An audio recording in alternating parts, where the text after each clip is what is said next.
so that we can do the live streaming in YouTube as well. So it would be really grateful if both of you can log into that link as well. Thank you.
person, Dr. S. Vishalakshi Rajeshwari, Professor, Department of Home Science, Home Management, Professor, Department of Resource Management, Avrashlingam Deemed University, Coimbatore, a dynamic and vibrant person, is my own teacher, and I consider it as my privilege to welcome you to this webinar. We welcome you, ma'am. I welcome all the resource persons from 5 different fields of home science who will be addressing us on all these 3 days. We are extremely privileged that we have 270 registered participants from various parts of India, comprising of faculty, research scholars, and students. Special mention to those who are contributed paper presentations. On behalf of Home Science Association of India, Kerala chapter, I welcome you all to the webinar. I take this opportunity to welcome all the members of organizing committee comprising of 46 faculty from 13 different colleges of Kerala who have actively taken part in organizing and conducting the webinar. I would like to make a special mention that Dr. Sitara Balan, who was instrumental in reviving Kerala chapter and the brain behind the webinar. I welcome all of you wholeheartedly to this webinar. Once again, on behalf of Home Science Association of India Kerala chapter, I offer warm welcome to each and every person present here. Hope the seminar will serve as a platform for fruitful discussion and deliberation on the scope and horizons of home science and breaking barriers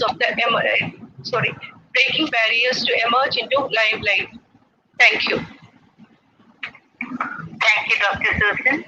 We're sending you all a virtual bouquet of roses with nothing but genuine love to you. May I now invite Dr. T.K. Anandi, Gender Advisor to Government of Kerala, for the inaugural.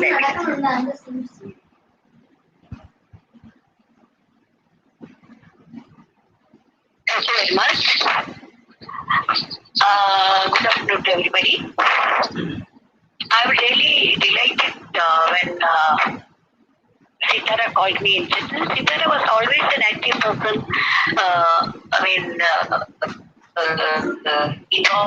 All the contact department programs. And we have conducted 2 or 3 programs later. So I was very much delighted when she called and said that that is going to be an international seminar on paradigm shift. And I was quite happy, and thank you very much, Sitara, for giving me an opportunity. When coming to this topic of paradigm shift, I agree with the professor who is this now that really a lull period when you talk about the home science. It has been a very lull period. When I just since I'm a historian and also psychologist, I can easily see things like that. From Enlightenment period onwards, the issue of home science and science honestly taught women what should be the education of women was discussed. And when the Enlightenment period started, science could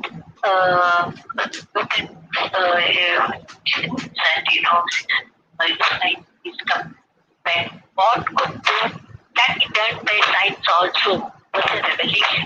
With reason, you can question anything. With science, you can find out any unknown thing.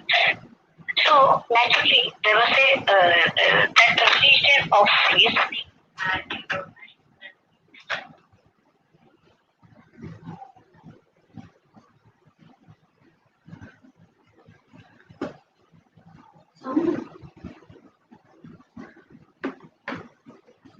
Line in mode. Cell battery recharge. What will be for women and children and also men, of course. What will be the role of them and what type of education we should give? Then equal problem of home science has started. Women education has started. Normally, kept aside of still battery. Take care and interior exploration interior designing, things like that, which has something to do with the private space, has was kept aside for women. I believe that your brain can only bear the bit of knowledge. And why unnecessary? There was a big discussion going on. It was going on for more than 10 years in education and outside. The discussion was that why should we regarding efficiency and the economics and all these world affairs, etc. So small capital things. And the I think every also and some just even go one side of the body will but so much but certainly it will affect the units of the body. Everyone's locating it. Actually, yeah, the day was not any not part. It has to be something to do with the private world of women. So that's enough. Nothing more than that. That was the idea. And even people like Aristotle, Plato, Cicero, etc., all the philosophers have shared the same opinion. And even when asked uh, the idea of the thoughts that you have under your hand, similar thoughts and ideas and opinions and knowledge we have under our cap also. So naturally, there is no difference between your thinking and our thinking. And the thought process or knowledge creation has to be gender neutral. And whatever you learn, we are also capable of learning. So given education in public education to us and teach us whatever is being taught to men also. So there need not be another area like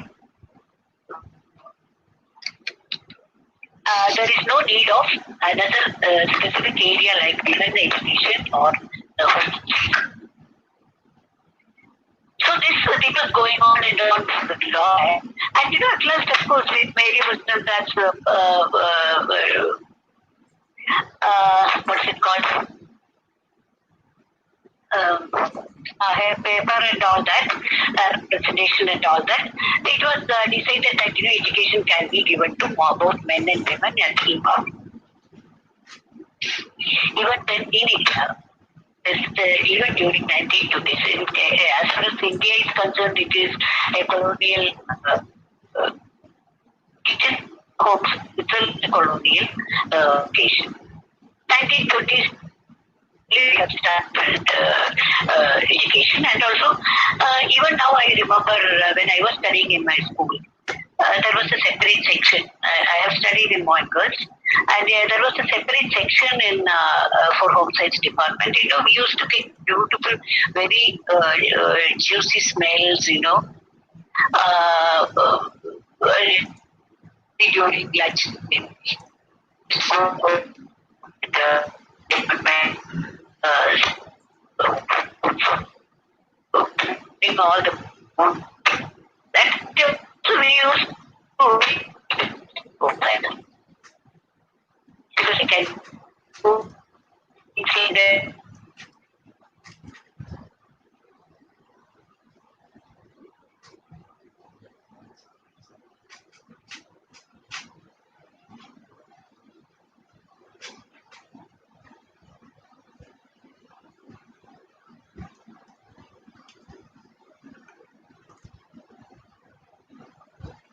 Madam, audio muted. Madam, your audio is muted. Oh, okay. Heard I know. But here, then can repeat. Hello. Can you tell me what which subject that you have heard? Hello. Just only one sentence. Hello, can you We hear me? missed only one sentence. Okay. Okay. Then in that case, we were roaming around that school verandas. We used to get good smell, and even then, home science was considered one vegetable, which is something with home economics. And it has changed. Later, the sense connected community and home economics has changed a lot. And now really, they and I uh, was introduced, community level has been introduced, self-help group has been introduced. It is connected with community development, LNG, audio visual. Not only the content of the home science has changed, but also the methodology has changed. Earlier, it was cooking and doing interior decoration and making home crafts, etc., etc. From that, now that you have changed your methodology also, from audiovisual films, field visits, film taking, then dramatized experiences, and even sharing experiences. That itself has given a big boost to the methodology itself. So not only the content has a shift, the methodology also has got a shift. And now that I learned that it has been connected with you are teaching sociology, social change, economics, not only pure economics, home economics, but other economics also, general economics also. All these things are taught to her, and also capacity building skills are giving. So many things have come up, and the career also it has improved its sphere and also possibilities. So naturally, it is now. Earlier, there was a question whether it is an art or science, things like that. And now it can be we can proudly say that home science has become a multidisciplinary, giving different types of methodologies. It's a social science as well as a science, and there are a lot of scope in career also.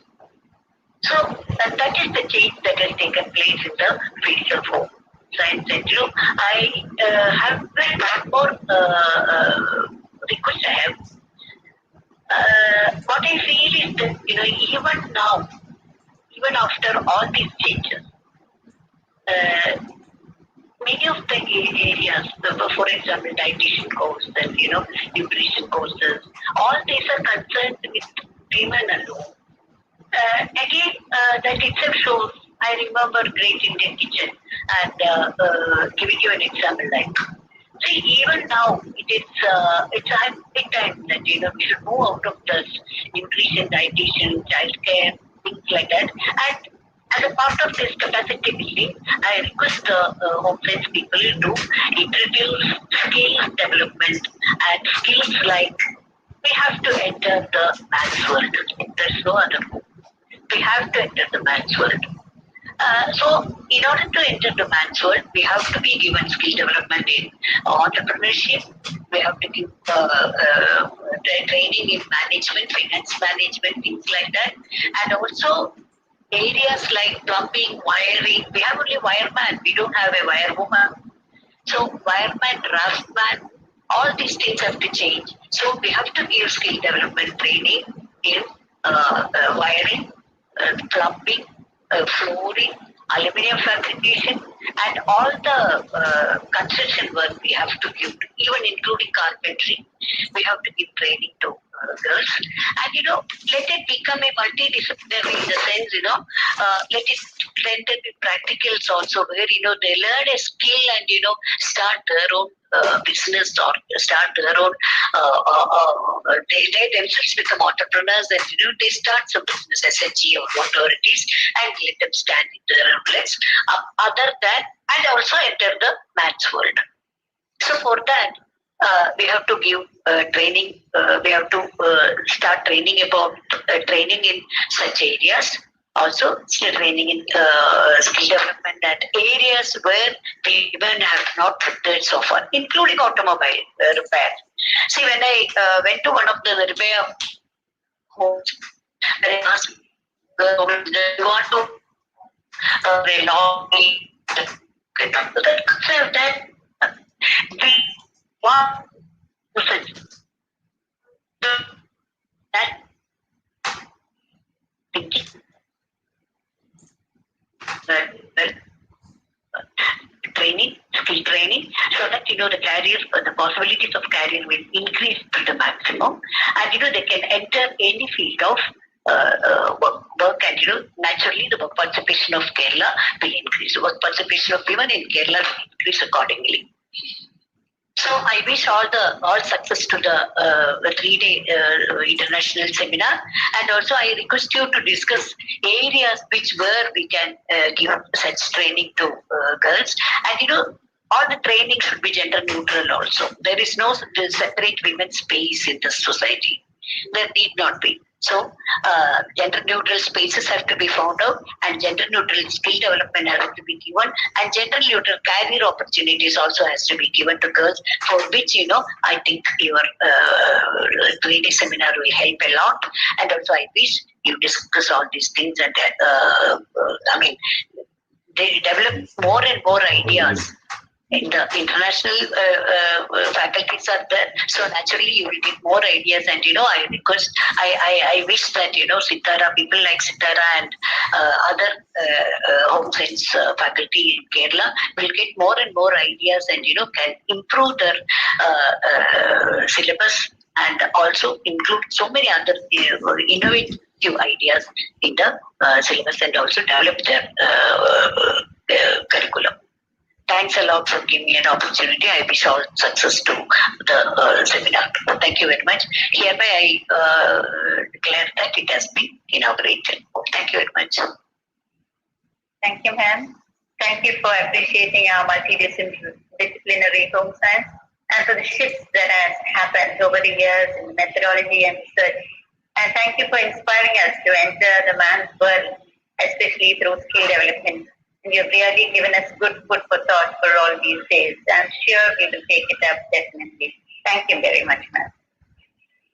Dr. Vasu Raja, President at Hsai, has 28 years of teaching and research experience, especially in the field of fiber, dyes, eco-friendly finishes, medicinal textiles, and nanotechnology. A NAC assessment member from 2015 onwards, her expertise is much sought after. She has traveled near and far to share her knowledge, and the most recent one being to Indonesia. She has also authored many books. We appreciate her dedication, innovation, and contribution to teaching, and we are privileged to have her in our midst. I invite you, ma'am, for the keynote address.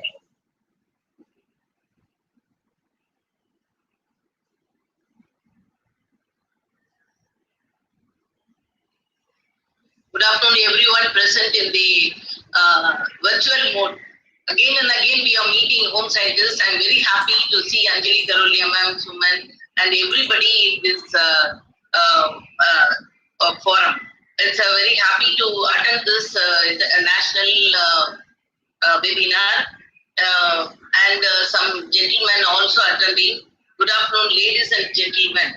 Home science is a dynamic and ever-growing field of education. It is an applied field, but upon both the discipline of science and humanities, for the purpose of achieving the welfare and well-being of the family in an ever-changing society. It is the education for better living, and the core of this education is the family ecosystem. It is the study of reciprocal relation between the family and its natural and man-made environments. Human relations are undergoing sea change during the last few decades. Family values, ethos are severely affected. People are becoming more and more individualistic in nature, contrary to our Indian collectivism.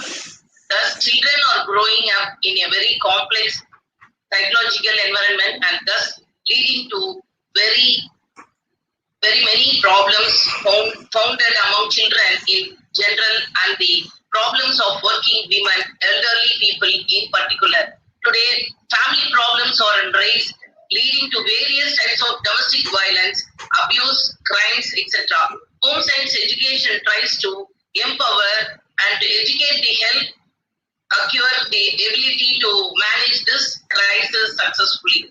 Being the president of HSAI and the dean of the School of Home Science of Avinash Lingam Institute, I am proud to state that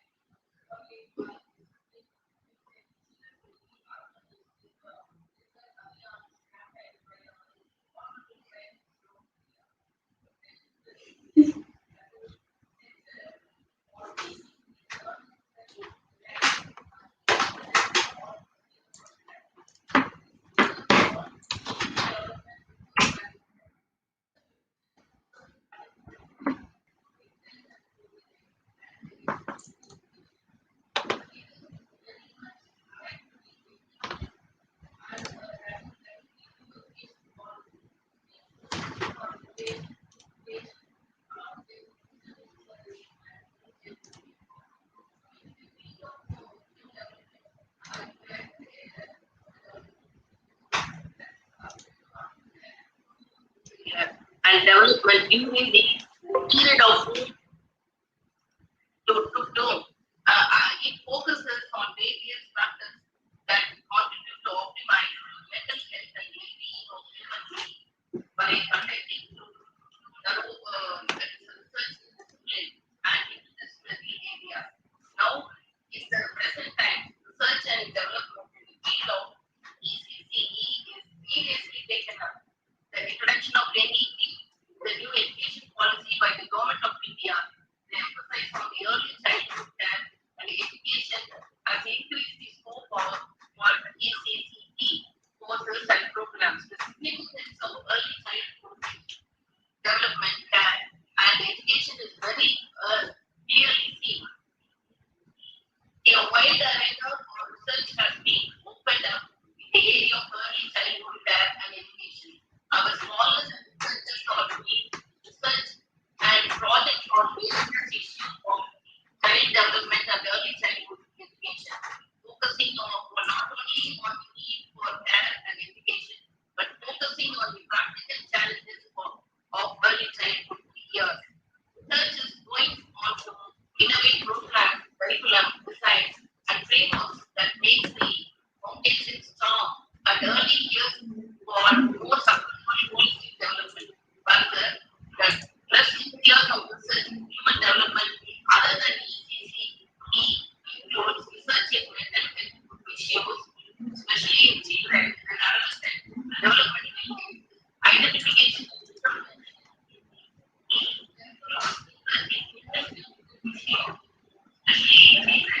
of career choices by the graduates of human development, ranging from academic position to research position at various governmental and non-governmental organizations at national and international levels, such as Department of Women and Child Development, NIPCCD, UNICEF, NCERT, NIMANS, FPAI, etc. Human development forms the basis for its academic and professional training programs, which strive to provide a rich experience to its students, preparing them to excel in their careers and their contribution to society. Resource management is a very promising area of home science. The study is closely concomitant with all other branches of home science. Effective and appropriate utilization of resources and their effective management has made the study a promising arena. Over the span of years, the field of study is flying high, spreading its wings. From management to economics, research areas are widened that there are only few areas left uncovered. The study has evolved its sphere by making a simple consumer to a green consumerism, marketing to digital marketer, employee to an entrepreneur, landscape to interior designer to accessible designer, and a housewife to an efficient homemaker. It had been a provider to many viable solutions of the nation, namely eco-friendly,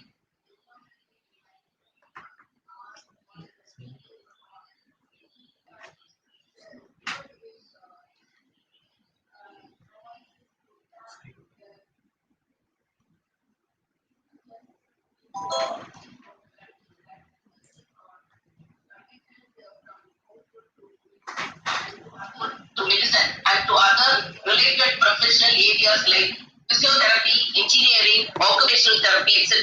is the success story of the development of this branch of home science. Food science and nutrition is a discipline includes the science of foods, the chemistry and technology involved in food processing and preservation.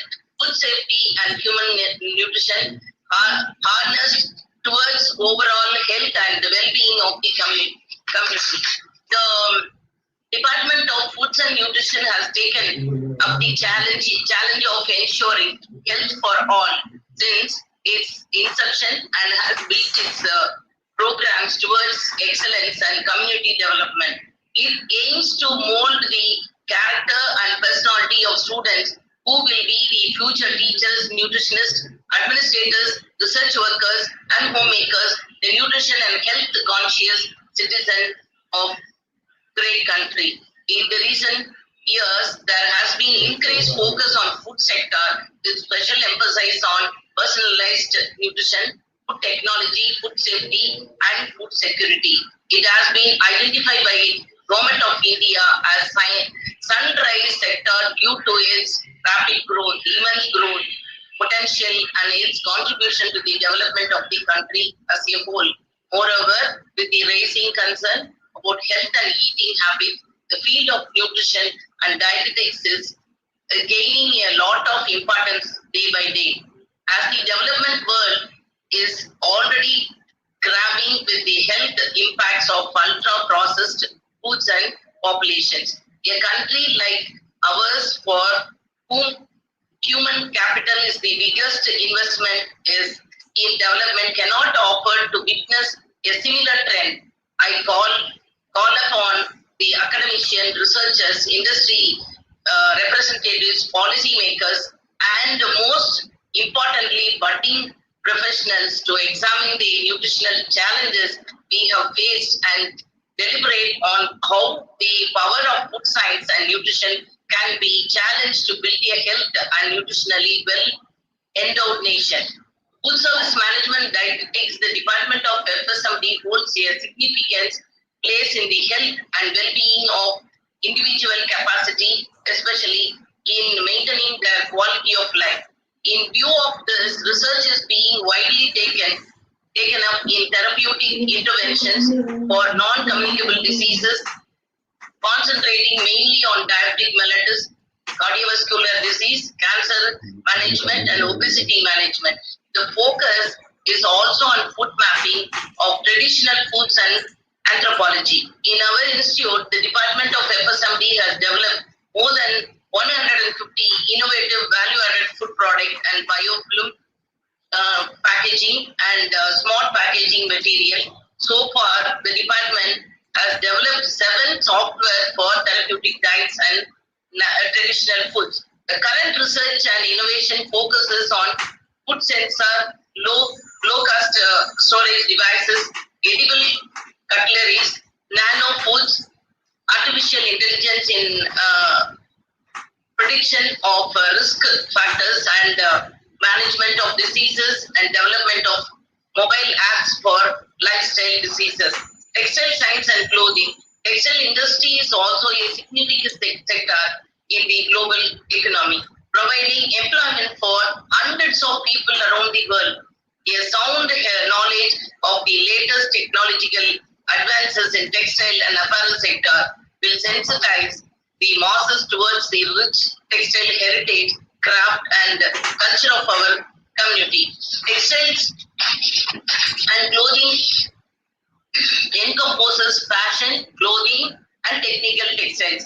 Research scope in these fields is very vast and interesting. Students of textiles and clothing can take up various research projects in the areas such as natural fiber extraction, technical textile production, product development, natural extracts for dyeing and printing on textiles, eco-textiles and fashion developed product development, functional finishing on textiles, design development for contemporary fashion product, development of medical textiles using natural fiber made materials, interdisciplinary research with allied subjects, knitwear designing and development, composite structure development, recycling of textile waste, enzymatic finishing on textiles and textile effluent treatment and reutilization. Textile is one of the major which can restructure the rural India through alternate technologies for refurnishing the traditional textile industry of the country. Sound entrepreneurship and industry linkages can be pulled through this area of study. In extension and communication, the fundamental objective of any discipline in home science is to improve the quality of life of the people of the community, thereby ensuring sustainable development in the country. The Department of Extension Education, Rural Development and Women's Studies are focused to have the research in the thrust areas which includes assessment, refinement and demonstration of technology products, training of farmers, training of extension personnel areas of technology, single window delivery system of technology products, diagnostic service and information through agricultural technology information centers, development of gender specific technology, development of deprived weaker community, rural development, community development, gender equality, women empowerment, dissemination of information recording. The extension system has undergone several changes over a period in terms of content and delivery approaches. To conclude, home science education ultimately focus on nation building. The uniqueness of the discipline of home science is that there is immense potential for working on interdisciplinary approach within the 6 branches itself. Home science, to sum up, is a science which deals with the creation, transmission, and application of knowledge designed to bring about planned changes in the behavior complex of people, with a view to help them life better by learning the ways of improving their vocation on enterprises and institutions. It is high time for the policy makers and respective ministers and governments to take necessary steps and initiatives to include home science graduates in their respective employment sectors. However, our contribution to the community and society as a whole is immense, but it's still not acknowledged properly. I take this opportunity to place the concerned authorities to make use of the experts in this system in all possible manner for the betterment of our society. Yes, together we can. I also take this opportunity to congratulate the Kerala chapter for organizing a 3-day national webinar on promoting the discipline not only in the state of Kerala but across the country. And one more thing I want to tell all the home scientists to join, that is enroll as a life member in HSCAA. We have to strengthen our profession by adding our name in the life membership. Thank you, Unanal, present here. Thank you, Dr. Vasukiraja. She has drawn parallels between what home science has been teaching all along to the present day policies of the government, motivating us again and again that home science offers the essential essence required for true living at any given era. She has also given us an exhaustive and panoramic view of research in all fields of home science. Let us widen our horizons even further and make this field of study more promising to our students. Thank you very much, ma'am. Thank you. To offer felicitations on this occasion, we have with us Professor Anjali Karolia, Dean FCS, MS University, Baroda. Former President of HSAI, a member of Textile Society of America, Senior Member of American Association of Chemists and Colorists, She has a teaching experience of 33 years and has been a Fulbright Nehru visiting lecturer to the University of Nebraska, Department of Textiles, Apparel and Design. We invite you, ma'am, to speak a few words on this occasion. Professor Anjali. Good afternoon. Good afternoon.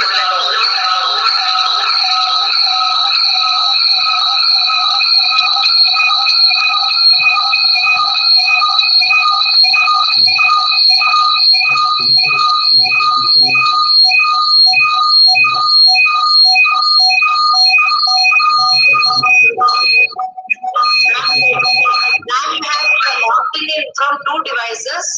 Put one of the devices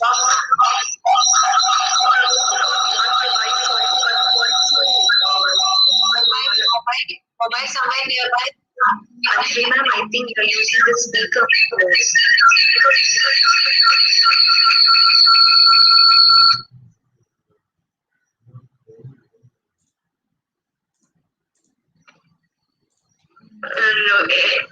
Please, please unmute yourself, ma'am, and reduce the volume of your system.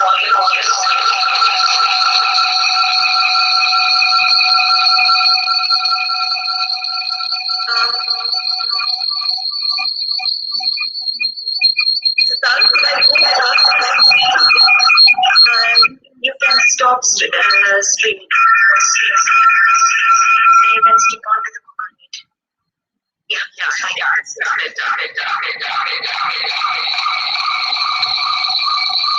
Could you please reduce the volume?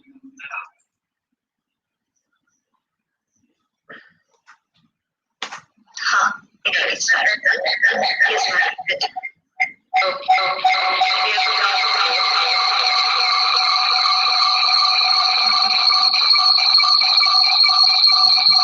Sorry, there is some kind of issue here. Anyway, very welcome and from my side, I do this particular webinar, which has been organized by the Life Sciences Association of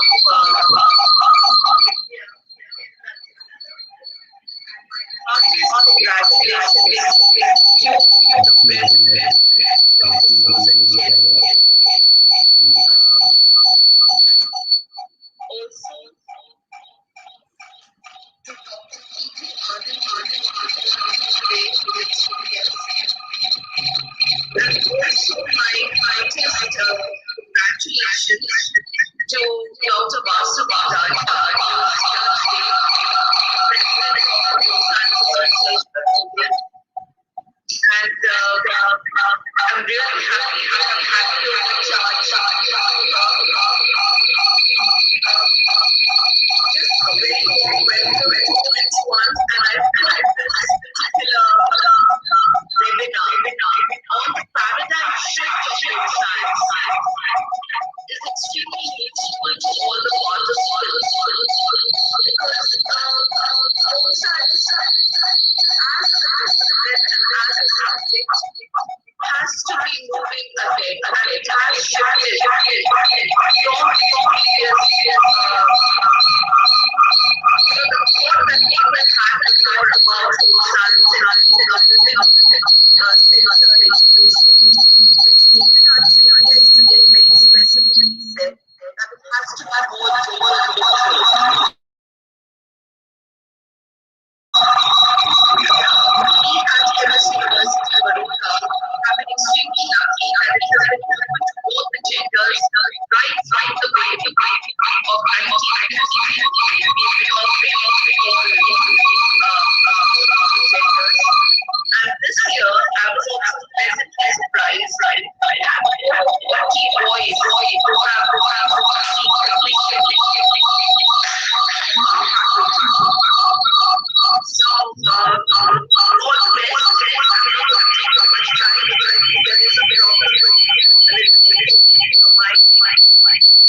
all the best. And we look forward to the get it out. All this pandemic is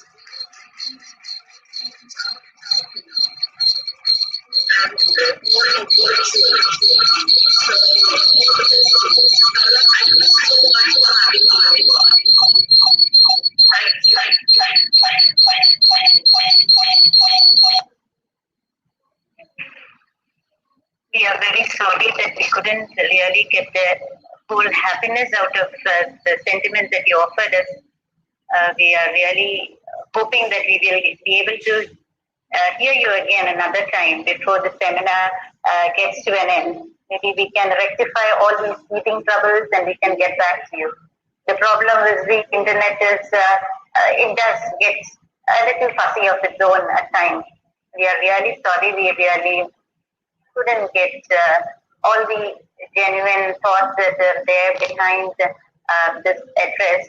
But one thing that we could take in is the inspiration that we really have to open up our colleges to men as well, especially as everybody has to do that now. It has to be more open, and skill development has to be for everyone. So we should not be restricting home science to women alone. Definitely. We have taken that point, but I'm sure there have been many more had we been able to hear from you. So I'm sure Susara will make a time slot for you another time. Definitely. Thank you, ma'am. Thank you very much. May I now request Dr. Jyoti Vastrad, Vice President at Hsai, also to speak a few words, to introduce her. With over 23 years of dedicated service and an impressive research track record, she has won international awards too. She has won the Women Scientist Award from Nong Lam University in Vietnam. Her interest in discovery and research has led to patenting of technologies, and we are very pleased to have her with us in our midst. And I invite Dr. Jyoti Vastrad to share her felicitations on this occasion. Thank you, Teresa. Respected chief guest of today's inaugural session, Anandi ma'am, the president of HSAI, Dr. Vasuki ma'am, Anjali ma'am, who spoke just now, Dr. Gabriel, and of course the organizers. Today's speaker is also there, Vishalakshi ma'am. Warm welcome to all of you. Actually, the webinar what Kerala chapter is organizing today in the new education policy corridor. I think this is the most suitable thing what all home science faculty require. And there is lot of scope for interdisciplinary educational approach with the new education policy what is being implemented from next year onwards. And as far as my university is concerned, when I consider myself, I feel we are more blessed because we already have an interdisciplinary educational approach. Being placed in state agricultural universities, we are almost 15 colleges in the country, and the ICR had a committee which has ended up with redistributing the home science to community science. Because there is intergender this also interdisciplinary also we have opened it for boys also. That is why, many of the SAUs, it is open for both boys and girls. There is no gender bias here because nowadays we find men also as homemakers. There is there is a lot of change what is occurring in the society. That is why I feel the nomenclature, of course, if it is home science, what are the it should be justifiable. I think that also should be discussed in the present conference what you are organizing. And as my personal, this is home science. It is inclusive. It is a wholesome, the wholesome, it has a wholesome syllabus, which will always encourage multifaceted approaches in home science disciplines, as well as it also encourages multifaceted. It is an art, it is a science, it is an engineering, and everything, And here, when we look back, I was just thinking what actually home science can contribute at national level and international level. I was just thinking sustainable development goals, which what are set by UN up to by 2030. There are 17 sustainable goals what UN has targeted, and here when I saw all these goals, it is only the home science subject. We should have a good round of applause for this.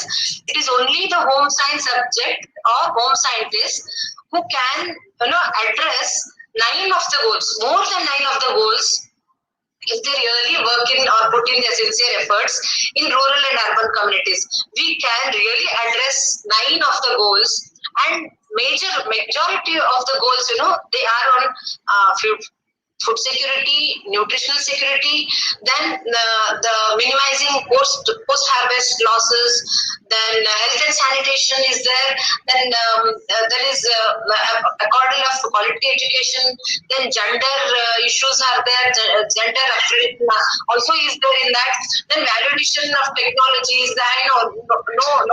No other profession than home scientists can do the skill development interventions because of the extension component what we have. All the technologies what we develop, they are not successful unless they reach the target group. Very much important. The technologies what we develop have to reach has to reach the target groups so that there is sustainable development what is formed. So the title of this webinar, paradigm shift in home science education unit, is a very befitting one in this transitional phase of the education system, and it will definitely, the organizers, the president, Susan ma'am and Sitara, who has taken the lead, I think they will be coming up with policy issues which will help in sustainability of home science in the country, as well as make home science visible internationally also. I congratulate the organizers for the well-given organization, and also I give a big round of applause for the initiation what they have taken. The way they are organizing is very really very nice. It is really very nice to go through all the sessions, and I wish the organizers all the best, and wishing also them a very grand success. Thank you. Thank you, Jyoti ma'am. As you said, we can address more goals of truth development in a community than any other subject. And it is also true that we do not realize our own strengths sometimes. So we will definitely take more steps in making home science more visible in our country and also definitely elsewhere. Thank you very much, ma'am, for your nuggets of wisdom. Pleasure. We also have with us Professor Dr. Gabriel Simon Tuttle. Sir is the Director of IQAC, University of Kerala, a great researcher and PhD guide. He has extended his expertise for the betterment of society, especially as part of the career guidance and for school children, and also as a contributor to policy reforms in state planning boards. We invite you, sir, to offer your felicitations.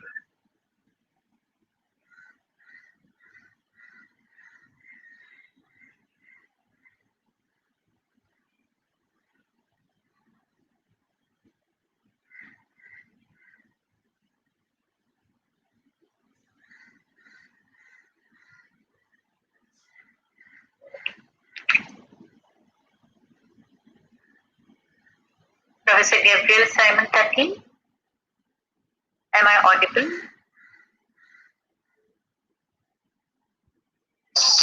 Yes, sir.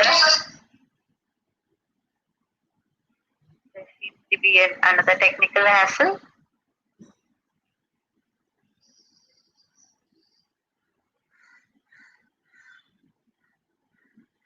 Sir has not been able to join us, Sitara? No, he has joined. Okay.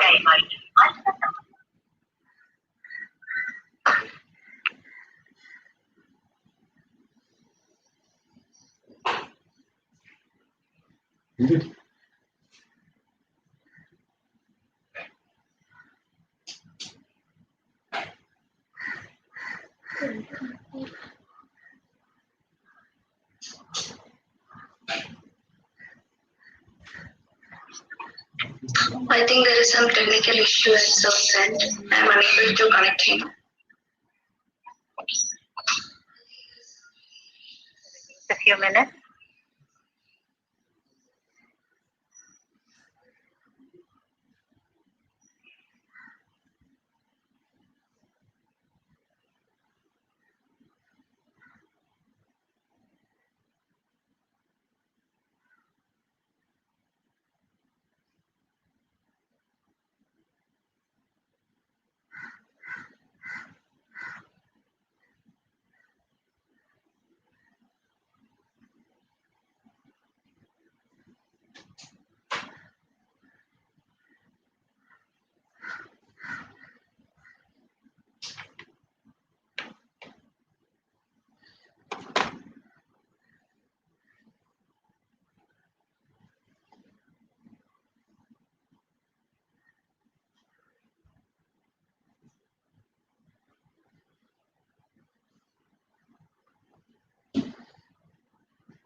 Ma'am, I think we can move on.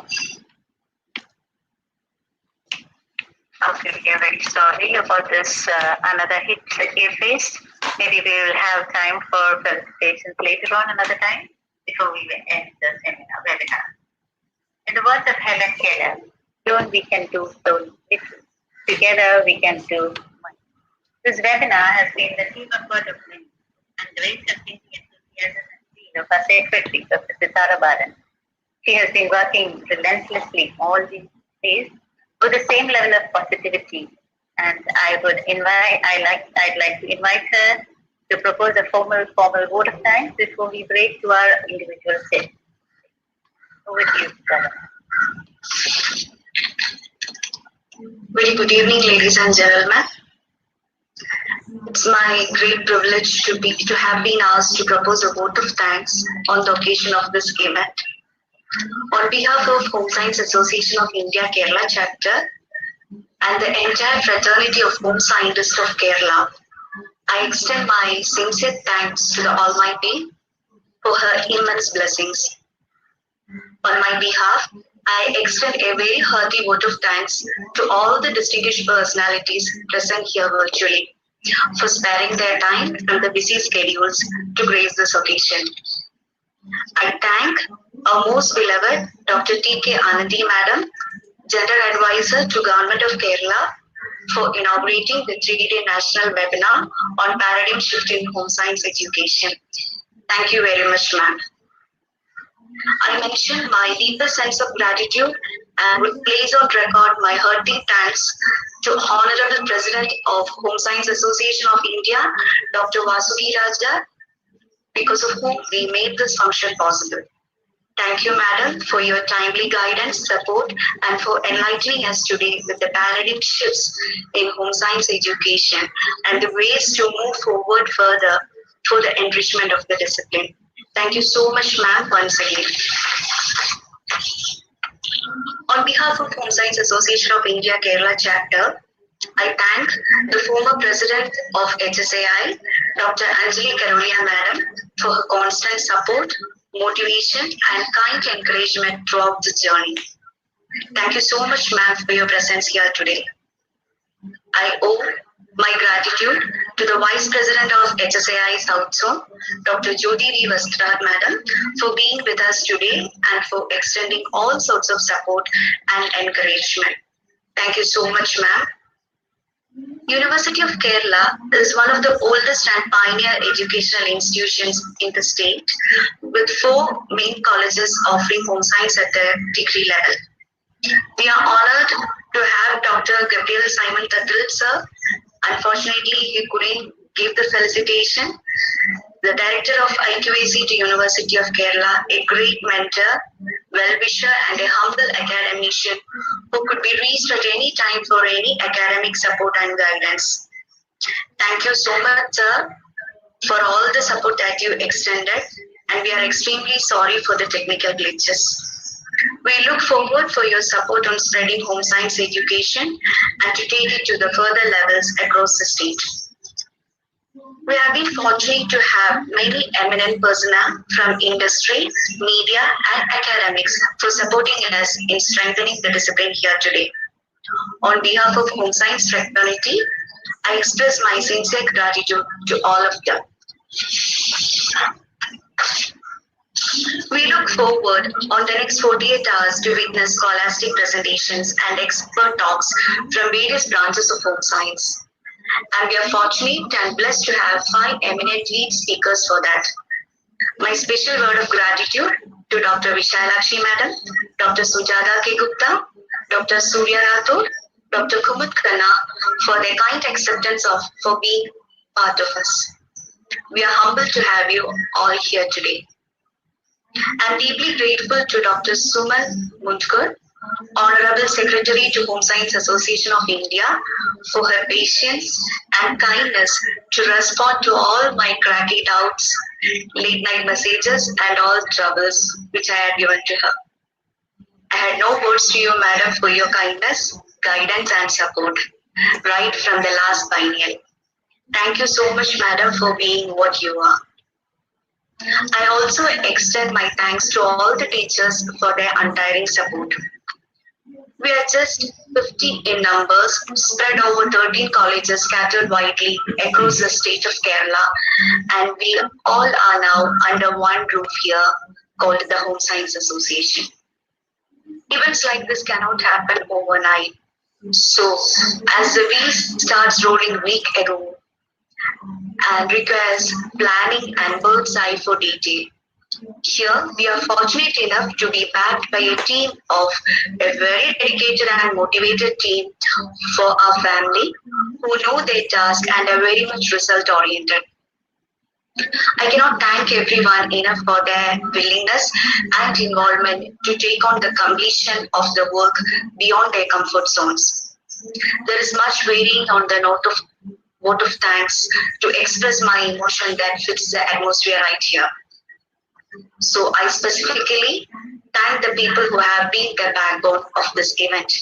Our technical arrangement team, the registration committee, the public relations and designing team, the scientific committee of all the 5 branches, disaster and crisis management team, and finally the students and research scholars across the state. I'm sure that the 3-day national webinar will give us new dimensions to strengthen the discipline, and the participants will be benefited by coming here.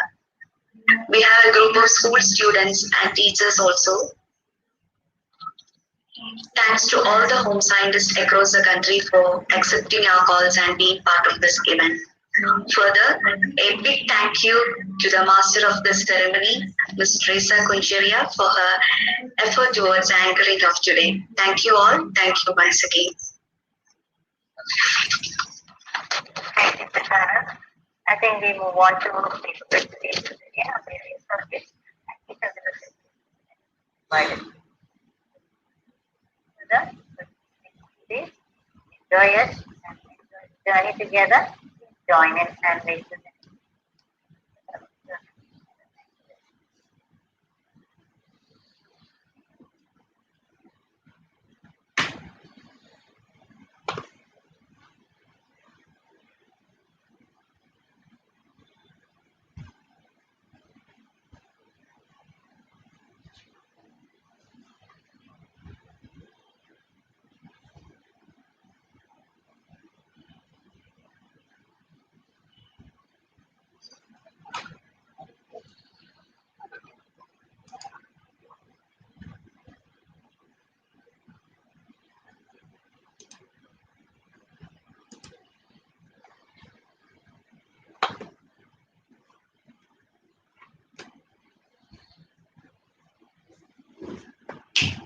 please, there has been a different. Hold on before you go away to the separate link. We have a talk. Ina Gopinath will introduce the resource person, Vishalakshmi.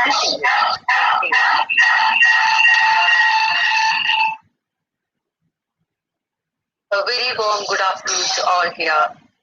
I'm profusely overjoyed to take the opportunity to introduce the esteemed speaker of the first plenary session of the national webinar, Paradigm Shift in Home Science Education, organized by Home Science Association of India, Kerala chapter, Dr. S. Vishalakshi Rajeshwari.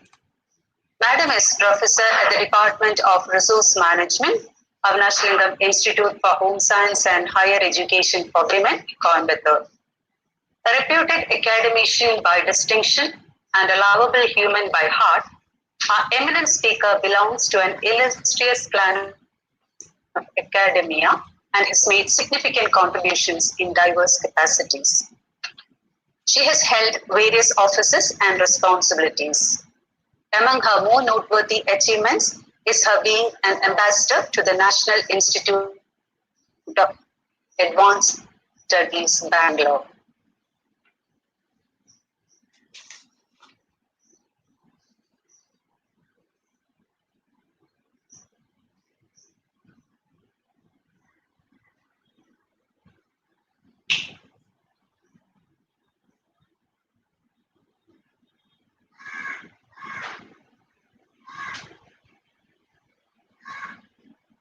And has authored books of national acclaim.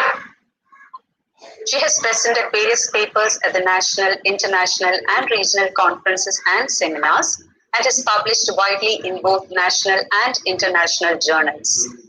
Madam has to her credit 17 international publications, including 1 Thomson Reuters and 8 Google Scholar indexed articles. An article authored by Madam has recorded a distinction of a massive 236 downloads. Madam is a guide for PhD in both disciplines of resource management and women's studies. A passionate researcher, Madam is involved with various major and minor research projects in association with institutes of repute. Madam has also bagged awards for the best paper presentations in several occasions.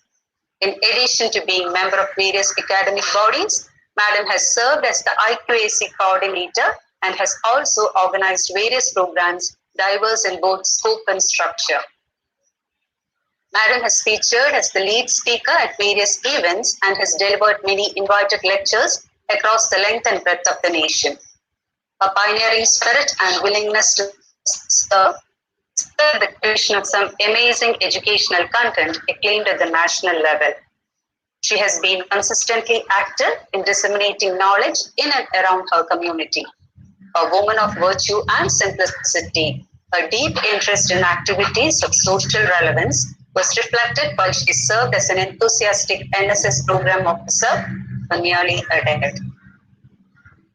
Just for us to have you today storing us with your graceful presence. Personally, I feel extremely happy to introduce Madam, who is an alumni of Srinarayana College for Women, Kollam, where I work. Now, may I request our distinguished speaker, Dr. S. Vishalakshi Rajeshwari ma'am, to address the gathering and share her valuable inputs on resource access versus resource use, a family management dichotomy. A hearty welcome, ma'am, and now the platform is all yours.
Good afternoon. Good afternoon. Tina, thank you so much. Am I audible? Yes, ma'am. Thank you. Thank you very much for the very, very kind words about me. Thank you so much. Now, good afternoon to all the organizers and all the participants online. At the outset, let me thank the organizers, the Kerala Home Science Association of India chapter, not only for inviting me as a resource person, but also the commendable task of creating an exclusive chapter and making our presence, this home sciences presence, and making it more wider for our visibility. Thank you and congratulations to Kerala chapter. I'm very proud that I am an alumni of Alakanti Narayana College for Women Kollam, and I am also part of your Kerala Association. Thank you very much. And thank you very much for inviting me. To give me 1 minute, I'll try to share my screen with you.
Tina,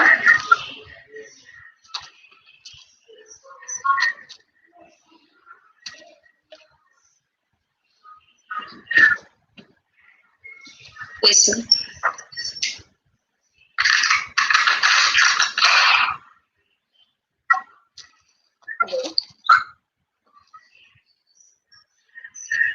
hello? Tina? It is visible. It's visible. It's legal fabric visible. Tina, is it visible? Yes, visible. Yes, ma'am. Okay. Thank you. So I once again wish you all a very good afternoon. I thank all the participants who are online today. And as we told you earlier, I'm very happy that Kerala Home Science Association chapter has been formed. And as an alumni of Kerala University, I feel proud in your effort. And I take this opportunity to congratulate you all on this concept. The topic I intend sharing with you is something which I had analyzed, and it is purely my perception. I feel the subject, family resource management, the way it is perceived, gives rise to several aspects which are in fact dichotomies. In this view, the title I have chosen is Resource Access versus Resource Use. അതെനിക്ക്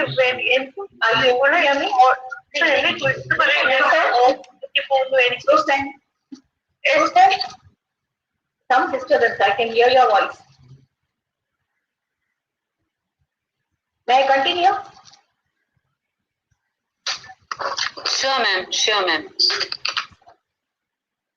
So, as I told you, I feel that whatever I am talking to you is about my perception on how we have to consider family resource management as a subject. So, the topic that is chosen is resource access versus resource use, a family management dichotomy. Hope you will enjoy my presentation. Family resource management, the erstwhile home management, as I had specialized. Actually, I did MSc home management way back in 1979. It's quite a mistake has its own charisma and fascination among all human beings and keeps us all on tour. Families and homes have sustained as continuing units from the time civilization started, with management functions understood as both appropriate but respectful times. Even noble scriptures and famous literature describe some aspects of home management, but associate all to the feminine gender. The history of family resource management has influenced the way a family manages today. The early Greek and Roman cultures left a wealth of information about family management can found the writings of the ancient philosophers. The word economy comes from the ancient Greek "o haikus nomos", which means house and management. Social legacies from Hebrew, Greeks, and Romans had enlightened attitudes towards use of resources.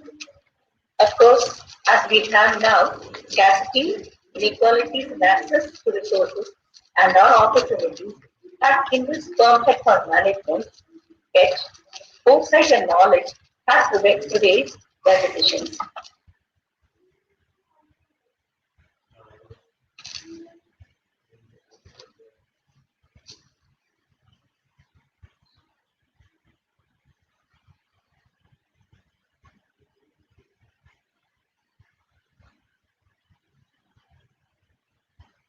Hari Vasant. I am not able to see this today.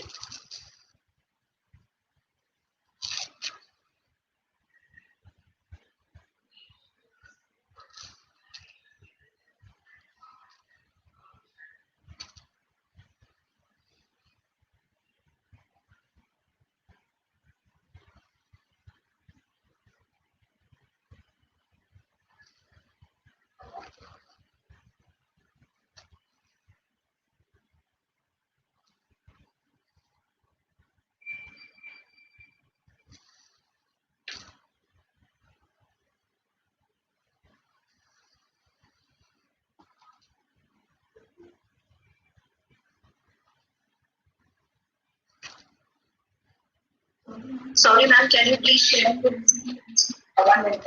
Actually, I am not able to see this slide. That's right. 1 minute. Are you able to see this my slide? Are you able to see? No, ma'am, it's not visible. Okay. That's right. For me also, it's not. Bear with me, please.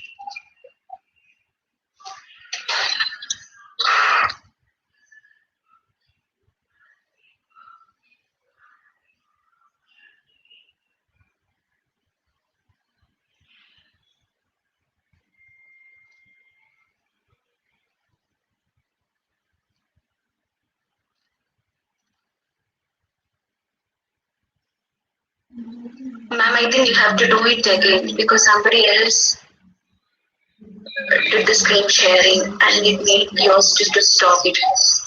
Okay. Sorry. That's what I was wondering. I was not able to see the slide also.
There is a technical issue and it will be resolved soon.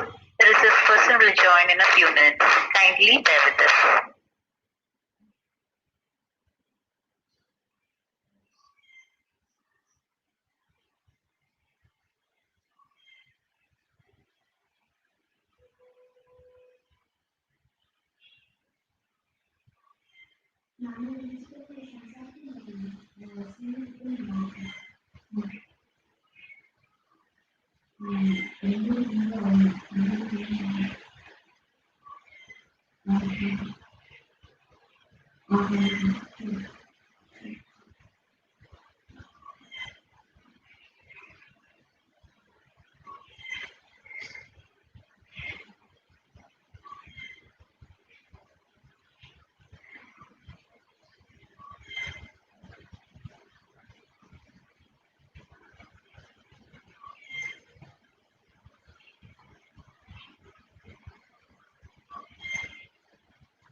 Because we are running short of time.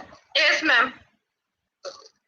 So what the point is, families will continue to consume large amounts of resources. They have become engaged in global economy and are providing safety and security to their members. Each of these functions require management. So thus the concept of family resource as the giving is, it is embedded in the three individual terms or called words: family, resource, and management. And all these are given as individual entities which are exclusive to each other, and so all of them require a detailed study. The question here is, where does the family members, the human resource fit? So aspect of dichotomy begins from here. So my session has to deal with four complementing aspects of our subject. So let me start with how it emerged as a topic of study called management in the home economics movement.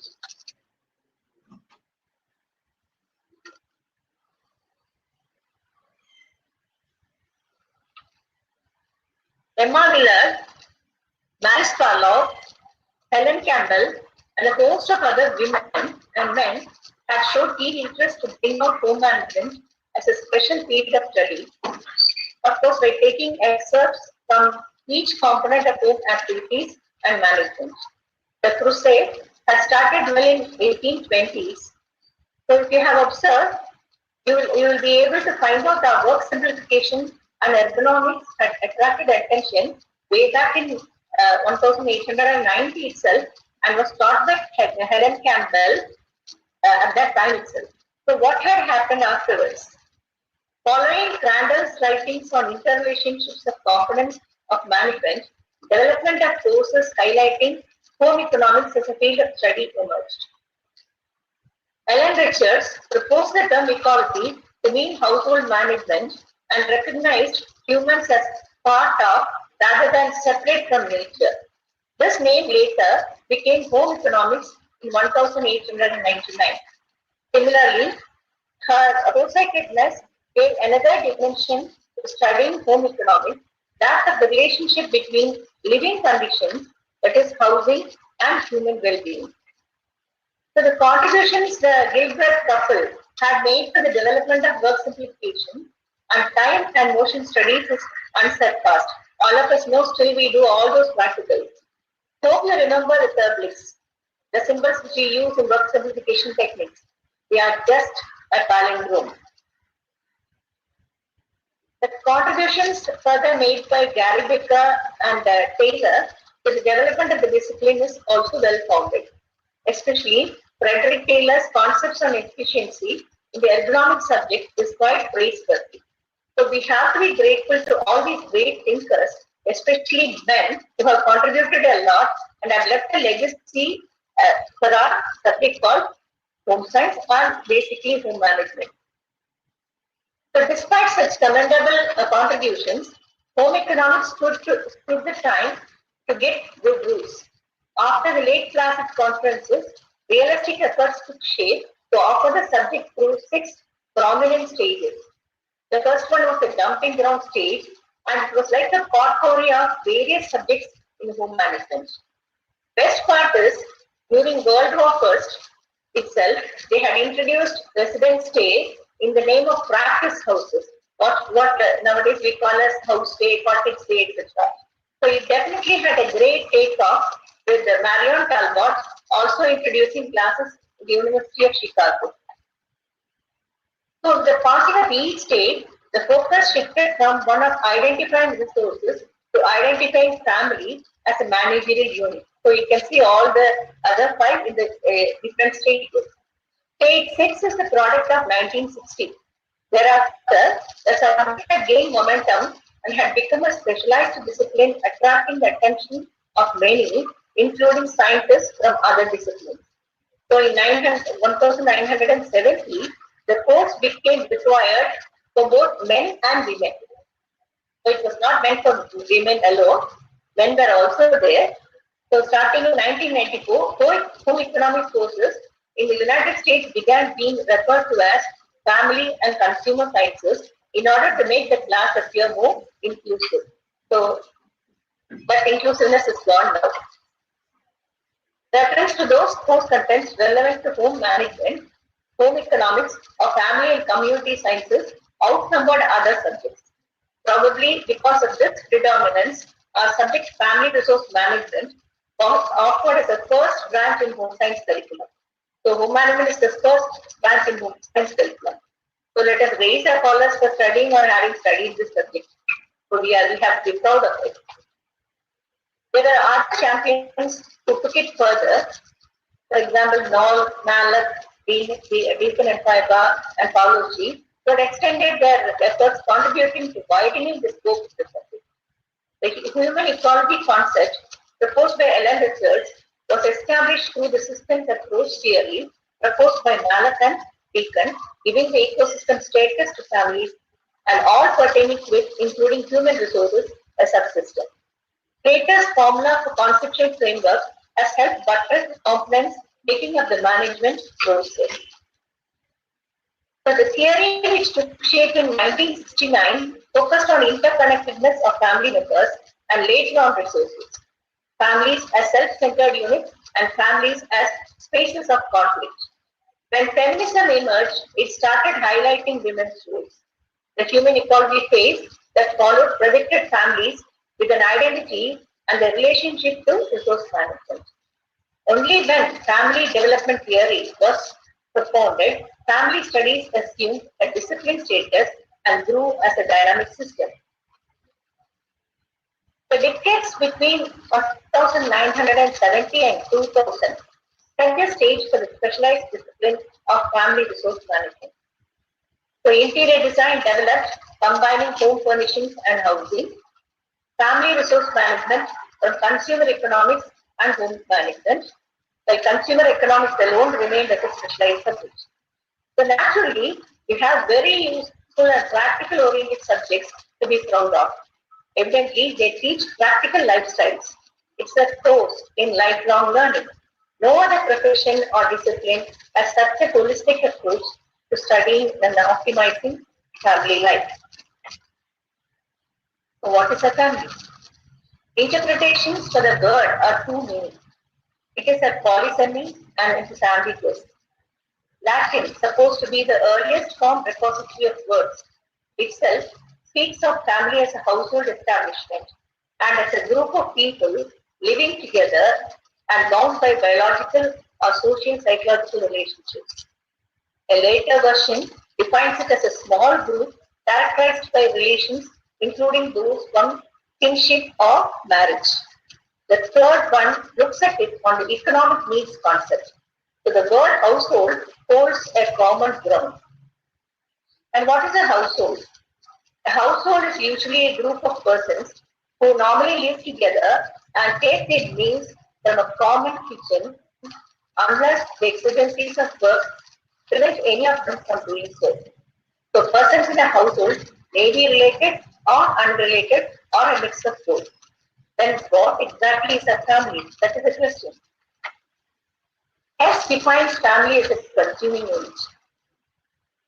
So according to the American Association of Family and Consumer Sciences, two or more persons who share resources, share responsibility for decisions, share values and goals, and have a commitment to one another over time is called a family. In the Indian concept, it is quite unique in that it defines one as a basic and exclusive unit of society by virtue of the role it plays in generation of human capital resources and the power that is vested in it to influence individual, household, and community behavior.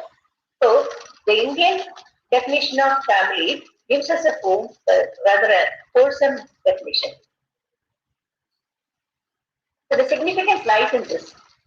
Family is considered as a social system which exerts influence over the society, forms a link between community and people, the first school of citizenship, and above all, it's a basic unit of study in many fields. All of us know there are so many advertisements and commercial products, and in many of them we can see family as the apex of the unit. And everything revolves around that family. You can take, for example, advertisement on Horlicks, or it can be from any kind of advertisement which is dealing with families or any kind of medical concept, insurance, etc. Throughout they deal only with that. So those who study the family recognize that the field is diverse. So not only are there many structural variations that describe families and numerous ways defining the family, there are many ways to explain how families function and operate in a society. So evidently, they warrant to be seen from a different perspective. So we have never thought in terms of all these things. The perspective based on which people view a family may involve a few or all of the points I have stated in the slide.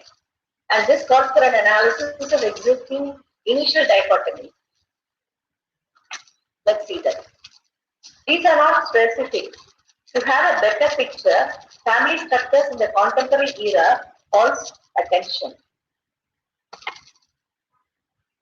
The family structure is defined in terms of members in the household, their roles and power, and above all, one's orientation to action, which gives an identity to the family as joint or nuclear.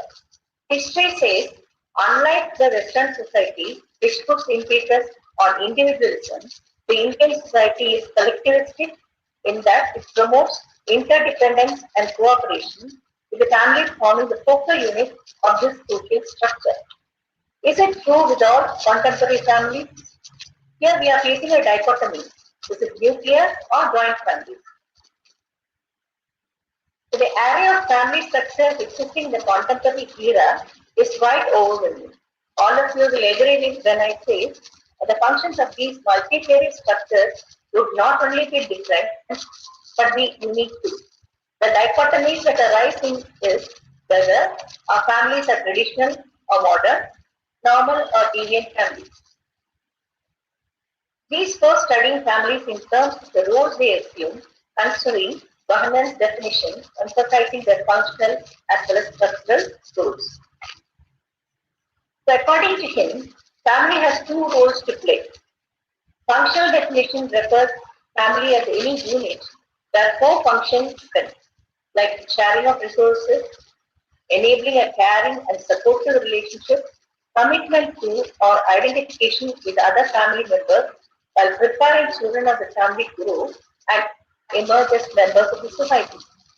Second is the structural function where the family as a unit has two or more persons related by birth, marriage, or adoption.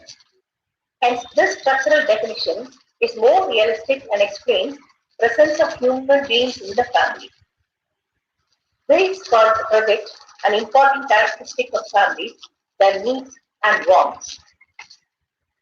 Discovering family needs requires recognition of how needs and wants differ and, and how families determine priorities when necessary. Predicting human behavior in the social context, therefore, receives attention. So this new knowledge enhances the understanding of family choices in contemporary situations. A need can be described as a necessity, such as food. For example, we ask for a cup of coffee. I need a cup of coffee. I need a vehicle, something like that. So always we use the word only need there. So it can even be a clothing or shelter. So needs are requirements for living. It is a psychological feature that arouses an organism to action toward a goal, and the reason for the action giving purpose and direction to behavior. But a want is something that you would like to have, desired, but not necessary or essential, and unless action driven, may not be obtained. The dichotomy starts here itself. As families identify needs, their focus turns to finding ways to fulfill those needs. Possible solutions will vary and always require resources. The larger the pool of resources, the higher the probability that needs will be met with efficiency and effectiveness.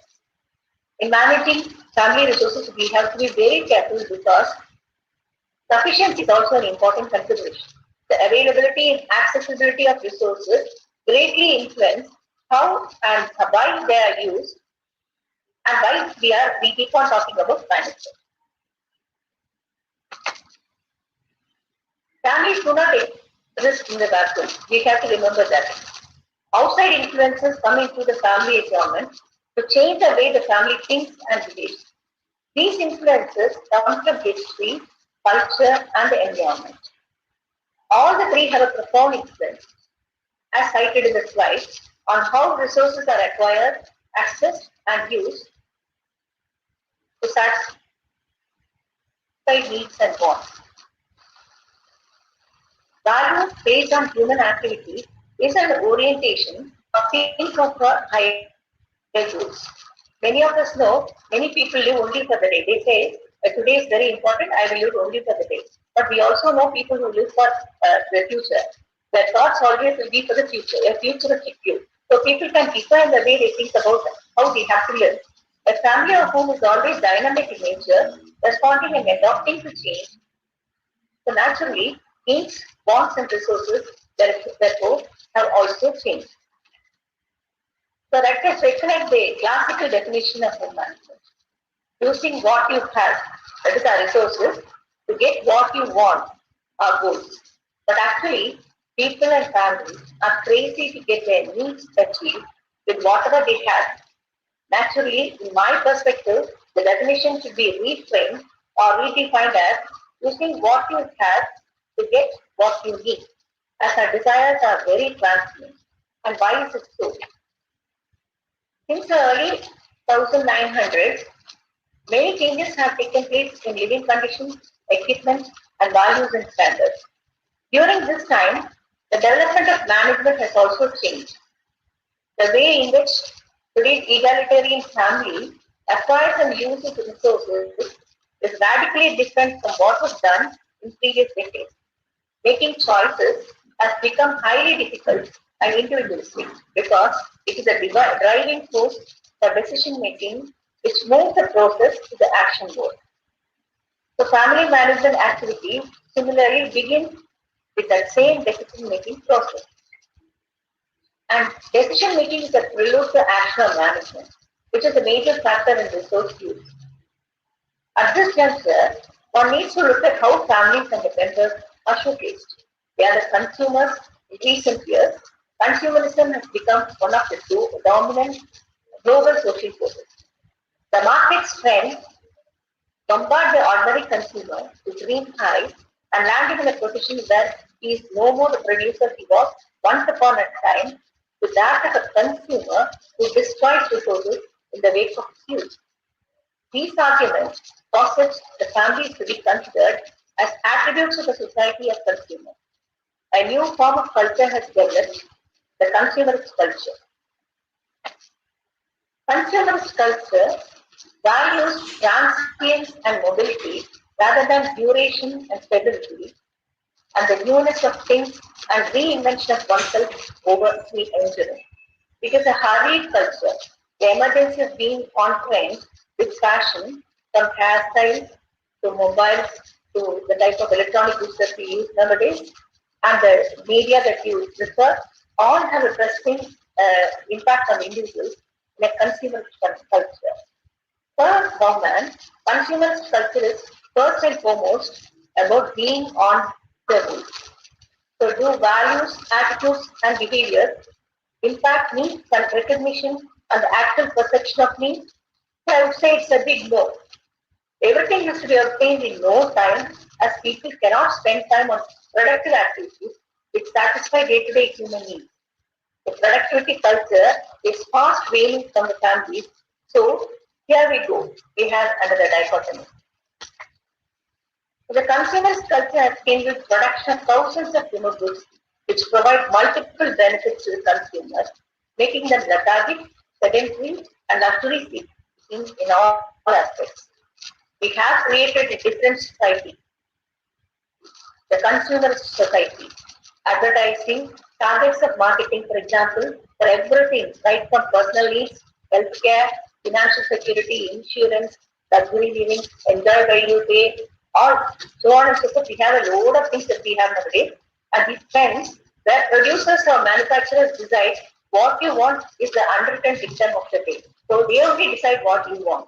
Trends and fashion, mass production, urbanization, migration, proliferation of this market, liquidity, so on and so forth, have led consumers to overconsume.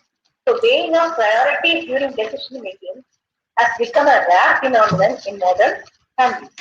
I think all of you will agree with my point. So consumerism has become an influential human value, a force on the marketplace which destroys individuality and harms society. From being used as a positive word for consumer practices, and social critics nowadays are attaching a negative connotation to it, meaning excessive materialism and waste. It has been reframed as conspicuous consumption, a contemporary term used to describe situations that result from purposeful decisions to select products to create an image of themselves when judged by others. Are our needs forcing us to buy? No, we are chasing our wants. Preference for high brands, non-native goods, designer products, to name a few. All these are decision making and choice of resources highly complex. The resources, both economic and human, have been challenged by dynamic social changes nationally and globally. Families have become more resourceful and more dependent on new advancements in technology. This resourcefulness drawn from and adds to discipline-based work in the field of family resource management. For that, one has to study the most important resource in the family setting, the human resource, and their freedom and limitations ascribed by family affiliations. They can be discussed in terms of challenges to human behavior and challenges to modern day management. Under both the categories, under both the categories, we can say that they highlight the slide, whatever I have put in the slide, they have caused major transformations in family members' response. Concept of resource identification, which is very apt, the absolute necessity in management, also has changed and no more there exists a consensus on the specific needs of a family. So they differ from one family to another. These aspects gain significance. The members per se shift in family roles and management as a subject matter, which in itself is very, very ambiguous. And we have to analyze why. Let us think of the other branches of home science. Every branch has a specific focus. The resources are specific and ready at hand. Management is easier as the thoughts on management get delimited to conversion and distribution, and the ends are very, very distinct. But ours is not like that. But if you take family as such, however it may be, all resources are abstract, highly limited, especially human resources. Both the type and availability differ from one family to another, one member to another, hence management becomes crucial. This forces development of a philosophy for overcoming individual limitations, guided by family-centric values and standards to reach goals. So it has to be scientific and systematic. Identification of resources aiming at specific needs also differ and keep changing with the situation or problem at hand. So management becomes difficult. Problems with external influences may also be unprecedented. These force families and members to act in different ways. The rapid urbanization, migrations, and changed perspectives on family and family orientations have happened, the gravity of which you will see in the following slides. In rural families, one can find visible changes. The changes inflicted in management patterns are quite positive, like education and gainful employment, economic difficulties, because many of them have to, they find it very difficult to make both ends meet to be a very meager income that they earn. So the consumers' culture, influence of mass media, all have created some kind of ripples in the rural setup. These opportunities and resource bases have prompted thousands of families to shift. The maps presented on the slide show the density of urban population as per 2011 census and the levels of urbanization. Definitely, these are multiplied many fold now. Our focus here is how management patterns would have undergone drastic changes. Let us have a look at the following slides to know how they have modified family structures and members' behavioral patterns, plus their outlook on resource access and use. There are few observations made years ago but which holds good now too. These are evidence to show how migration and mobility had impacted family orientation, source for resource access, family types, and the family's value orientation and perspective. We are now in an era where individualism dominates the families, where once upon a time collectivism prevailed, especially in India. These factors have totally changed the management etc. in households. Therefore, we cannot have a uniform blueprint for management of family resources. Because way back in 1964 itself, women had stated urban centers to be the melting pot of traditional and modern values. It's no wonder we have less significance for lofty family values and sentiments in our lives now. By the end of the 20th century, the world was changing at a rapid pace. Social mobility and invention had changed the way many families manage. Men for outside and women to share the power of the household management was the unwritten dictum. That is, earlier this subject was used, actually it was introduced to include both the sexes or because of gender specific codes. Now what has happened is it has more or less become a gender specific code. Now the basic ethos being inclusive, for which the nomenclature even the changed family and community sciences, it lost its hold. So family management became the sole propriety of women. Evidently, there has been observable transformation in social relationships. The concept of transitionality emerged. This concept has two dimensions. One is retrospective and the other one is prospective. The retrospective dimension implies the traditional past of our family and social system, while the prospective one denotes the direction in which change is taking place in recent years. So transitionality is thus an attempt to discern the crux of the emergent forms of family. The ethos of family and its structure has totally changed. A small change in a family created ripples across different disciplines, which even forced those in other lines of research to research upon.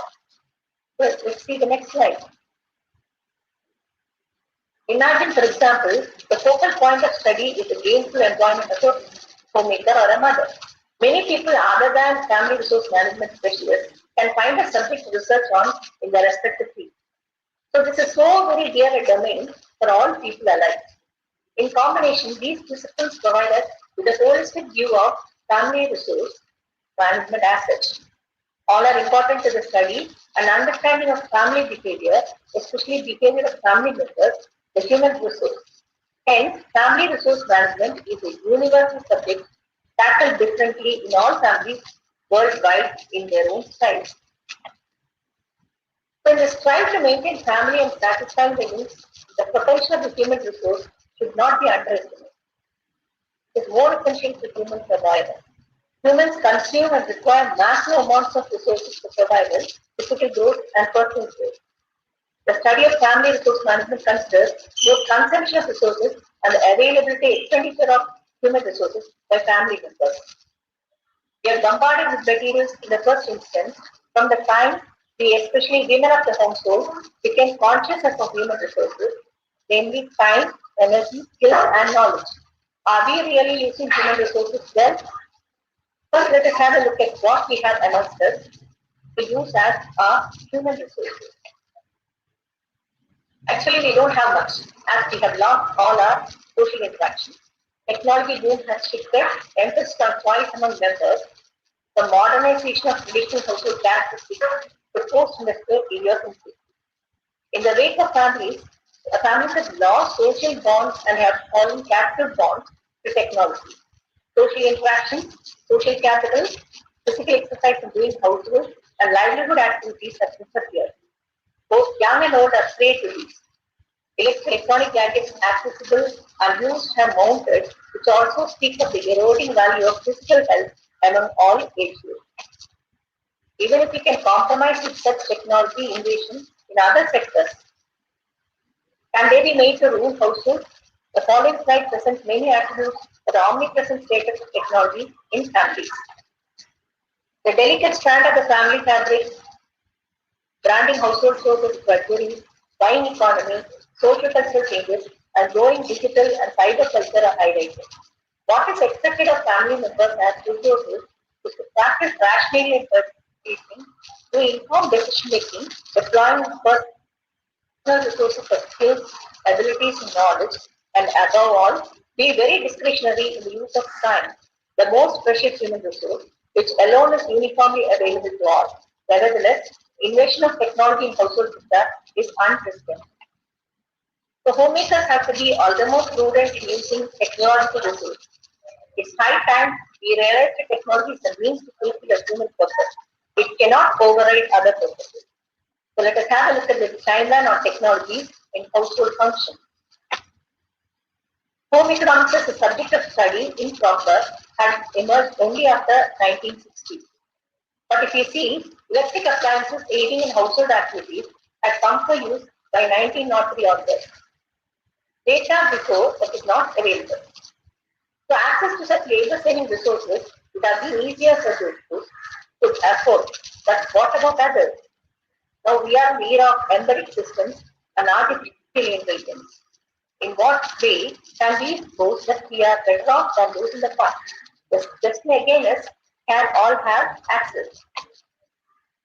When we take household equipment as a matter of discussion, we come across 5 different dimensions in which we can expose dichotomy.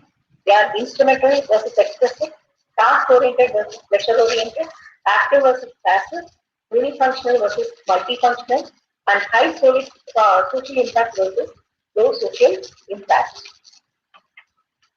And many households are invaded by technology in all spheres of day-to-day living, not only household activities.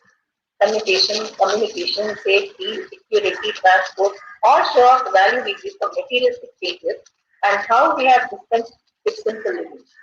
Are we at any point of time bothered of the consequences of using these things? Are we any more eco-centric? Where has our values and resourcefulness gone? Now you can see on the slide how we have changed, and you can see 2 different types of dichotomy. One is because of this concept where we have switched off to technology. There are 2 different types of dichotomies. One is about whether there is unity in diversity, and the second one is about whether there is accessibility versus affordability. So this kind of a confusion always arises when we are using different types of resources and we go on increasing our perception concept.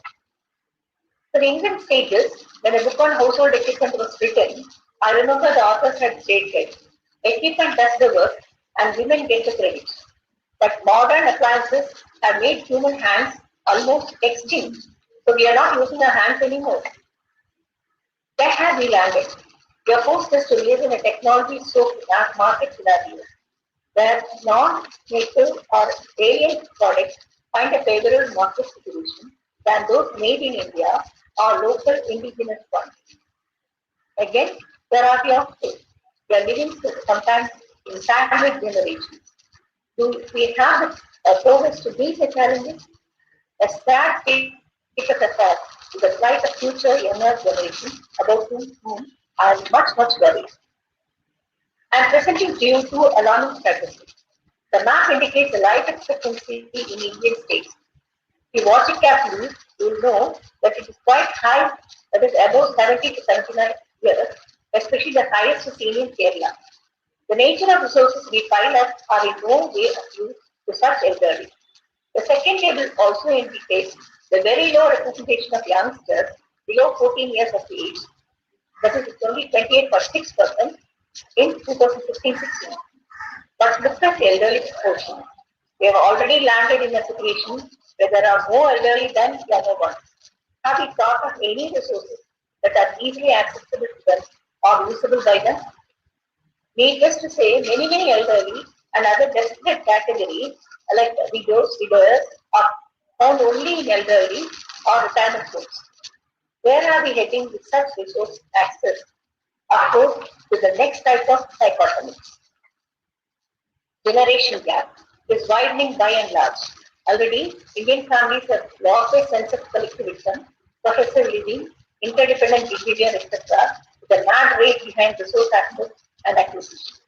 Where do we find space for emotional bondage? Similarly, gone are those times where there was respect for elderly and other senior experienced members of the family.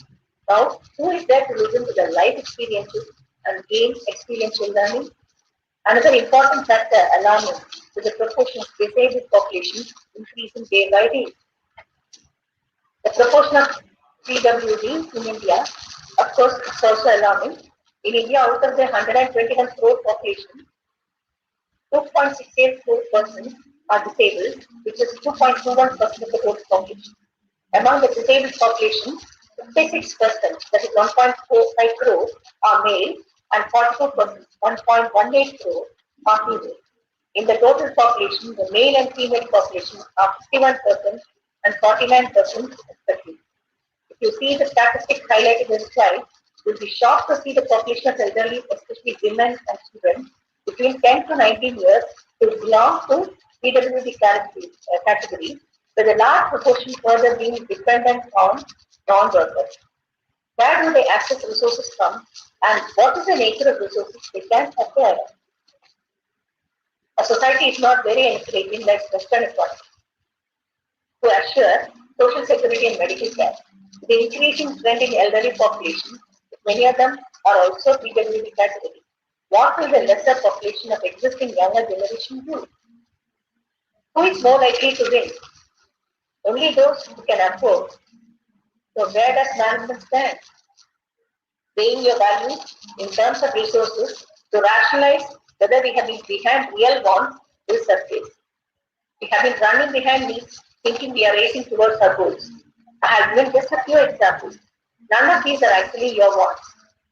In this phase of consumerism, family members, especially the younger generation, have to take the management of the resources to get attuned to the nuances of the activity because should take it up as an onerous duty to provide an enabling saving environment for all in the family. Resources are developed only to satisfy certain degrees of human want. Only want plus satisfaction. I repeat, only want plus satisfaction motivates man to be a producer. Production of resources and consumption, which we call destruction of resources, are integrated in an endless chain. To climb over each level, we try to satisfy respective levels with technique, which can be a satisfied want. But if all needs are satisfied, it means people lose motivation. So our needs have to be of a higher order to consider as our real wants. So transform our devices into the enabling one. As we are we in a society or scenario which is enabling our craze to access resources that are unnecessary has led to us ask such questions to ourselves, whether we are enabled or disabled. They have their ancestral knowledge of producing as opposed to consuming want. Are we good managers? We may have good resource access, but are we the same knowledgeable, prudent, cautious, experienced resource users? The answer again is in the negative.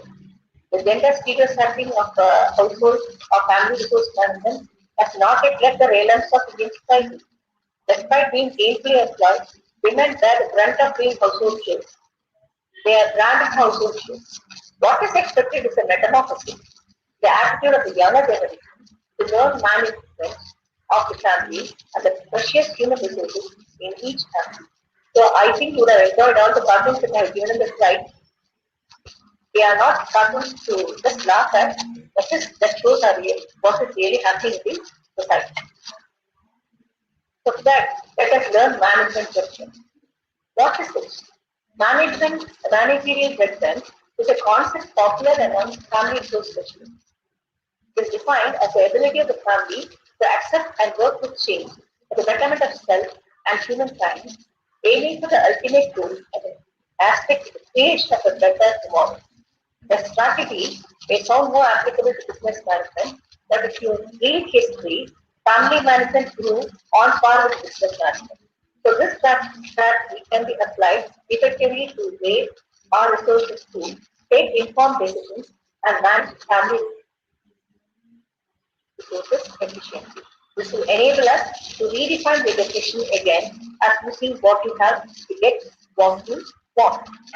So home management is using what you have to get what you want.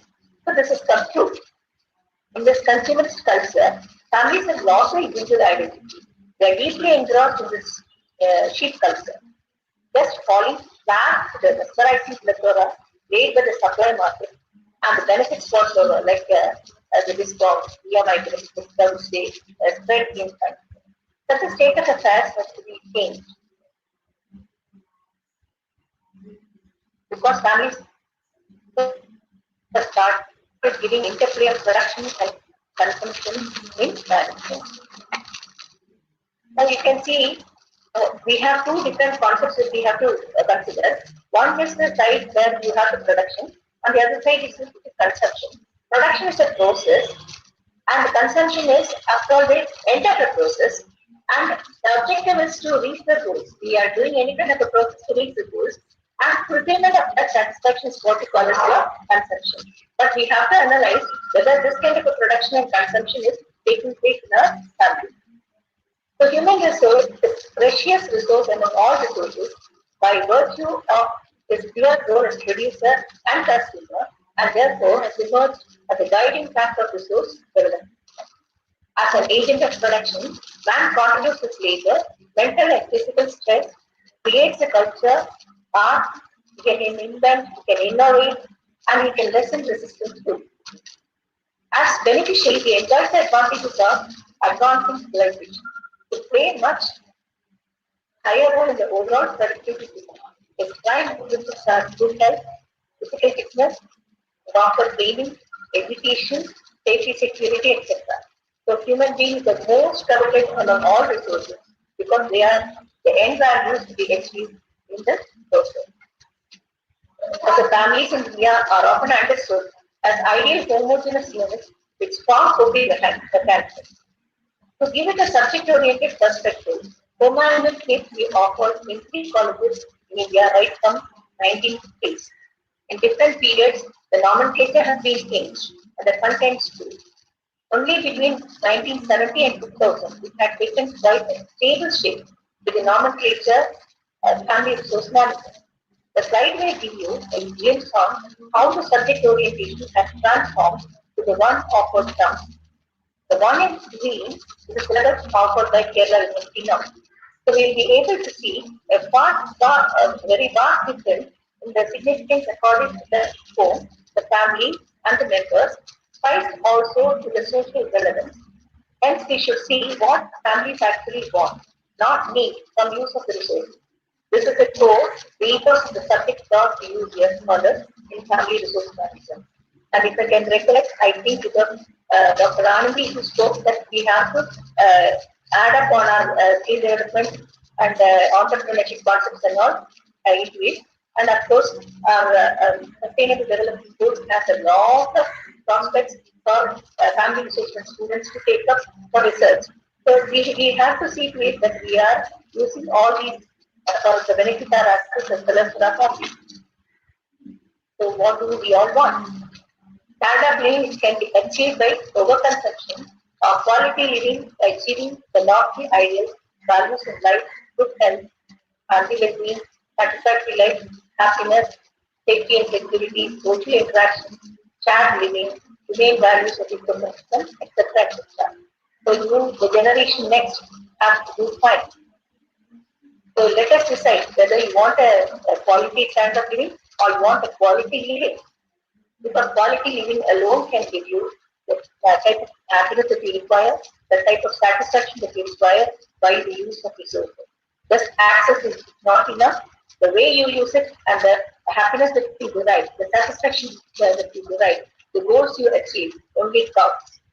So thank you all and the organizers for the opportunity given. I wish you all a bright future of efficient resource management. Thank you.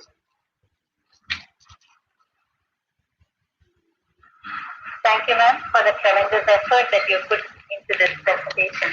We are very sorry there were a lot of hitches in the beginning.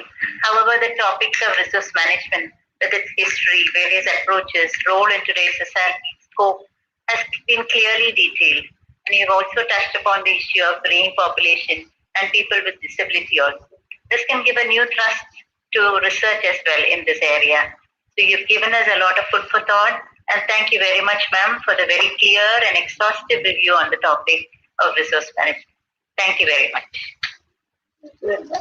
As I told you earlier, many of the concepts are only mine.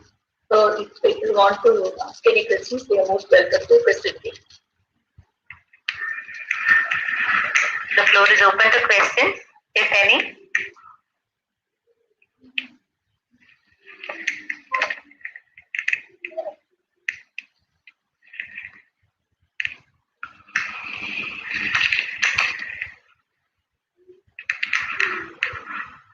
You can type in questions if you need. There's people who are logged in. You can type in any query. I can answer. Please. Sorry for my voice.